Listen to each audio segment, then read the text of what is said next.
YouTubers, CarJunkeez in the house. This one's going to be part 6 of the Mk1 transit project. If you all watched the other ones, just go onto my YouTube channel, CarJunkeez, and then there's a playlist there for all the rest of them, just Mk1 transit project. So check all the other ones out if you haven't seen them beforehand. So yeah, on this one, just carrying on from the last one really. I've done a little bit more welding, just that little bit, which was underneath the driver's side wheel arch. Just done that little patch up there, so I've got that done. Just put a bit of etch primer on it. Done a few little bits on the other side, just welded this back together and that. So that's pretty much it on that.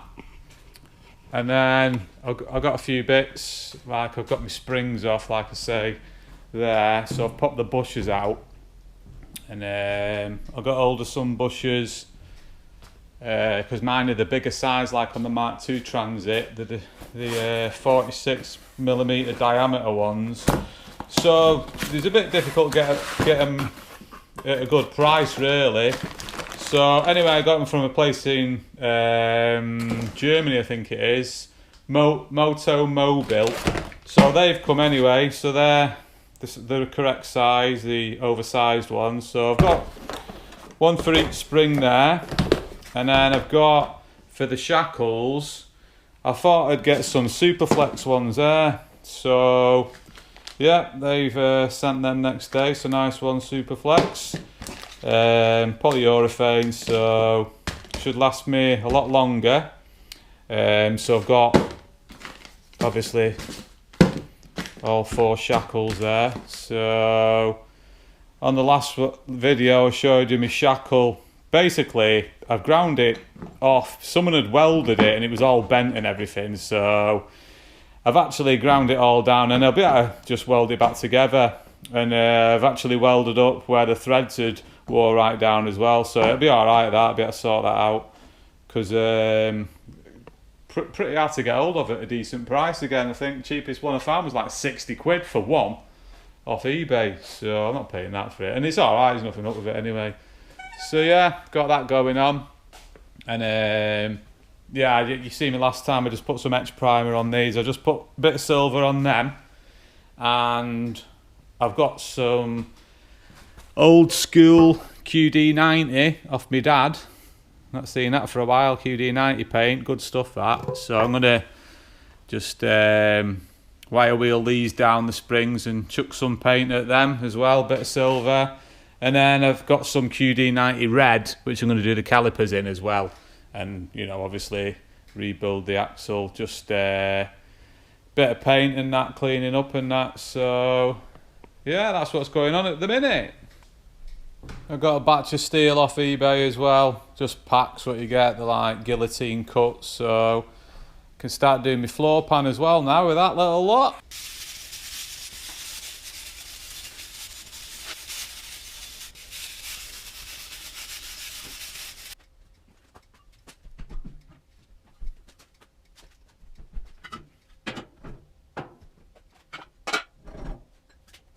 So I've got all the discs and hubs apart, back plates, caliper brackets, calipers. Just will give it a good wire brushing down. It had loads of grease and crap all over it. But yeah, she's in bits now.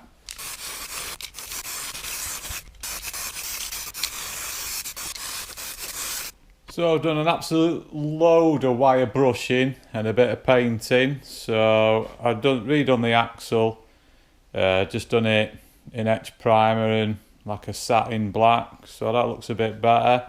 The kingpins have been done in the past, so they're alright. I was going to replace them, but they're not too bad then, so I'll give them a greasing up and that.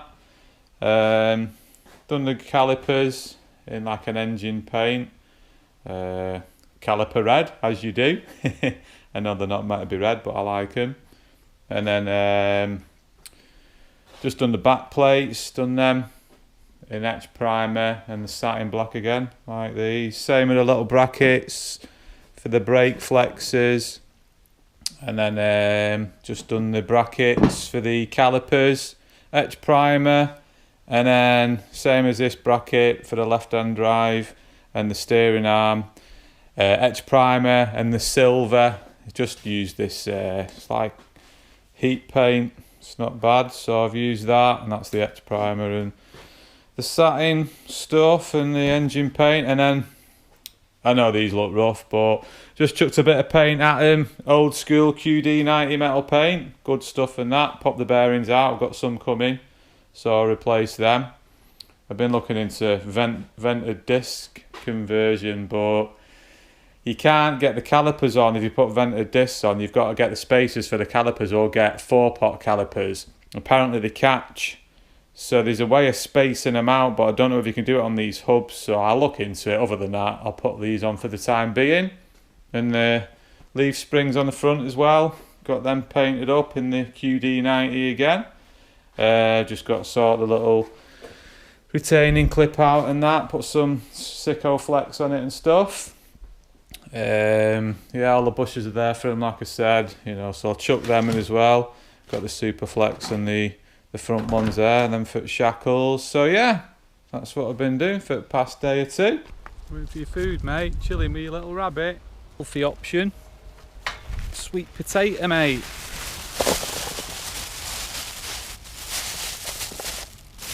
All that. There you go, mate. No biscuits. Have to have that today, mate. Go on then, eat it. Wants biscuits. Just received my wheel bearings, so I can chuck them in now. They look right anyway. Look about the right size. Yeah, look the same as the old ones, so I'll get them in the hubs now. Just build these bits up on the front axle first.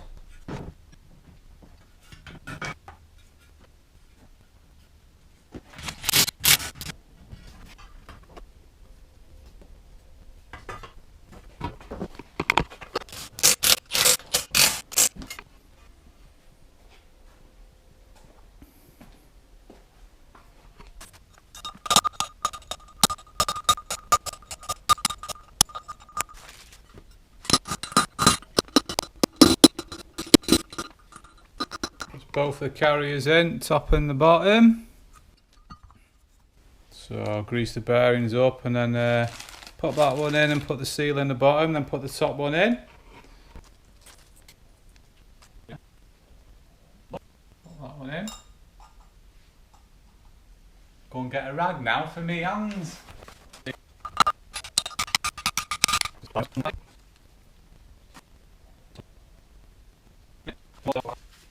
Happy days.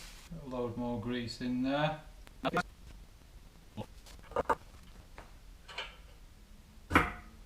she goes. Lovely. That's all locked up nicely, a bit of split pinning and that. Lovely jubbly. Pop the cap back on and that's it.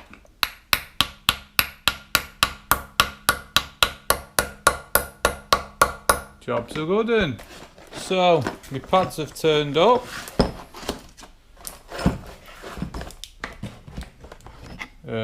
New old stock. Genuine apparently. It's a full pad kit. So, chuck them on. Like Ferodos. Got the little clips and that, so that's all good. So I think I'll throw the calipers on next. And then chuck the pad kit in.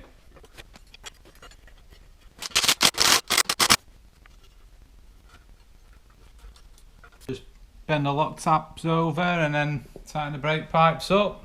But that's one side done, just chuck the pads in a minute. Make sure you got that little ridge bit there at the bottom. Just bend the tabs over and that's it. So that's all the front axle rebuilt now. It's all back together, ready for throwing on. All bearings, brake pads and everything are in, and I've greased the kingpins. So yeah, we're all good there. So now I'm just going to press these bushers in the front of these springs now. There's one done. So that's both of the front bushers pressed in. So I just did that little patch up there, got that boxed off, so ready for shiltsing under. Well, I've got to do that. I'm going to move on to the floor pans now, get all them welded up. Whee! So I think that's the next on the job. Just started patching on the floor pan, just done that bit on the inner wheel arch. So just drilled some holes because I've not got a spot welder, so I'm just going to weld through them, fill them up when I've got the plate on top. So yeah, we'll get some plate cut out for that pan now. Got my paper template, so I'll just transfer that to some metal now. So I made a start on the patch, just got to do a bit more up there, just get in there slowly. Underneath here as well, building up slowly. Get in there. So I've welded all them little panels in now, so just sprayed it with etch primer, let that go off. Done all underneath here as well, still all wet, I've only just finished it. All underneath there as well, so should be alright. Biscuits and cake, mate, innit? There's your digestives. Like them, don't you? Bit of cake. Chilling, having a biscuit with the sheep. As you do. So just making a start on the other side now. Do the little awkward shape first.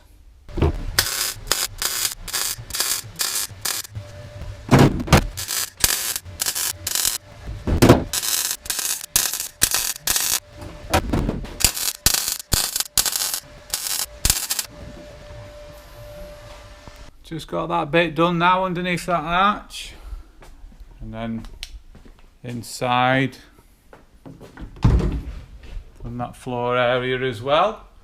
So it's getting there. I've got a couple more patches doing there, getting there a bit at a time. So I just made this little piece, just do a bit of chopping and get it in there and give it a weld.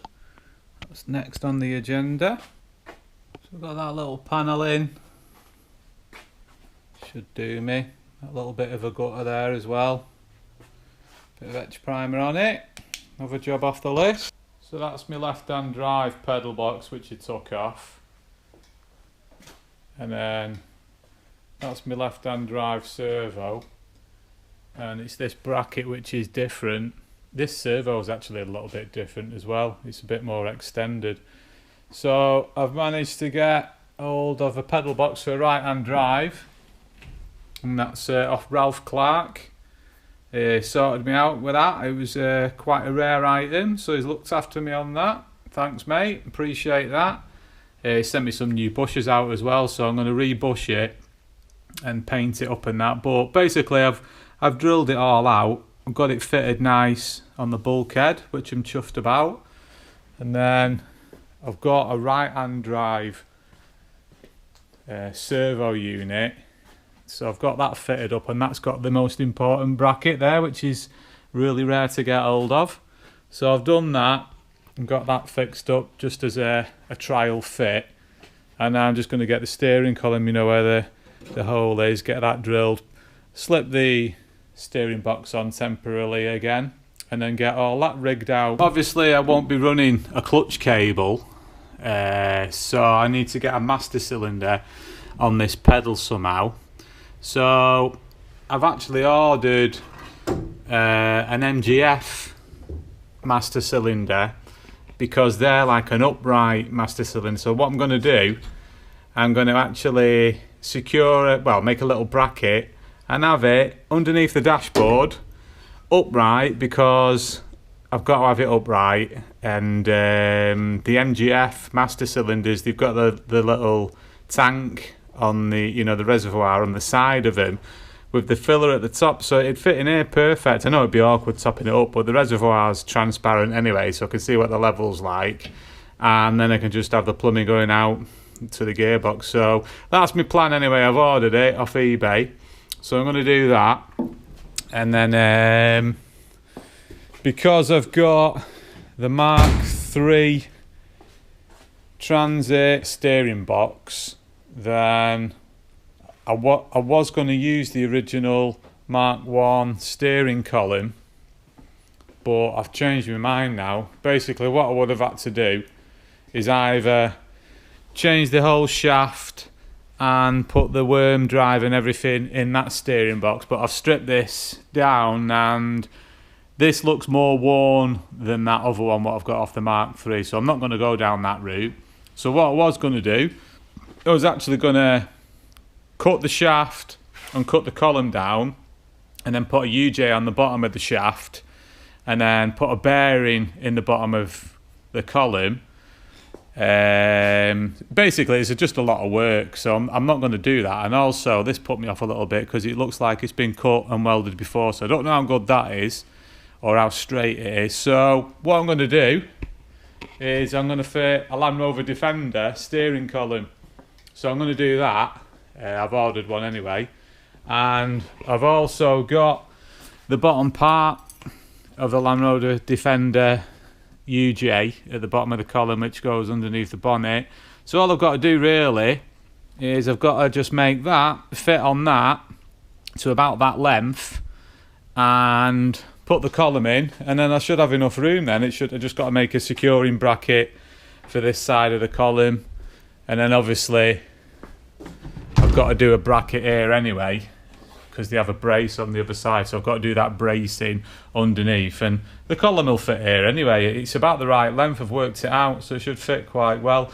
And because I'm using all the loom off a Land Rover Defender, I can put all the switchgear on the end of the column and have the cowling off a Defender as well, so it'll look nice and neat. So yeah, that's the plan anyway. Soon find out if I can make it fit when it all gets here. So yeah, I think that'll be it for this one. So thanks for watching. Check out all the other ones. There's a playlist there for the transit stuff, and check all the other videos out on my channel if you want. Like and subscribe and all that malarkey, and I'll catch you on the next one.